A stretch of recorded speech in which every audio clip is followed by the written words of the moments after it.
এখন আর কোনো কিচ্ছু করা যাবে না, তোমাকেই বিয়ে করতে হবে। না না না, আমি পারবো না।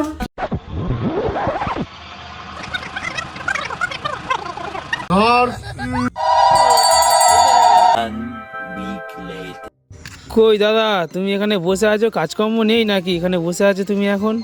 না গো দাদা, কাজকর্ম নেই। এবার হচ্ছে গিয়ে সিজন শুরু হবে, এই জন্য একটু এই শীতকালে একটু বসে বসে একটু রোদ্দুর পড়ছি, বুঝলে? ও, তা তোমার লেবারের খবর কি? লেবার কোথায় কে কি করতেছে তার কোনো ঠিক নেই। ও, একজন আসার কথা আছে, কথা বলবো। रुको जरा सबर करो। আরে কি ব্যাপার দাদা, তোমার এরকম ঘাড় বেঁকে গিয়েছে কি জন্য? কি বাবা, তুই এসছিস?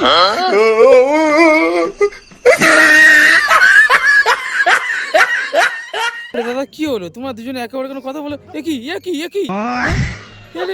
তুমি জুতো খুলে ওকে মারতে যাচ্ছ কি জন্য? ওর জন্য আমার জীবন দাদা বরবাদ করে দিল। আমার সেই শিবমানির বেটি আমার দিন রাত খেলায় মাঝে মাথার মধ্যে উঠে বসে খাটে উঠে আমাকে বলে তুই আমার চড়বো বলে কি করেছে আমার। আরে তা তোমার কাঁধ টানা বেঁকে গেছে কি জন্য? আমার শিবমানির বেটি ওসবের জন্য চার বলি আমি ওর সাথে কোথায় বাবা, তোমার বউ বললাম তোমার কাঁধ বেঁকে দিয়েছে, এত চাপ দিয়েছে। ফুটবলের মতো ভাই শট মারে। আমি বলি এখন বিশ্বকাপ শুরু হয়নি, শট বলি আমি চার বলি ওর সাথে।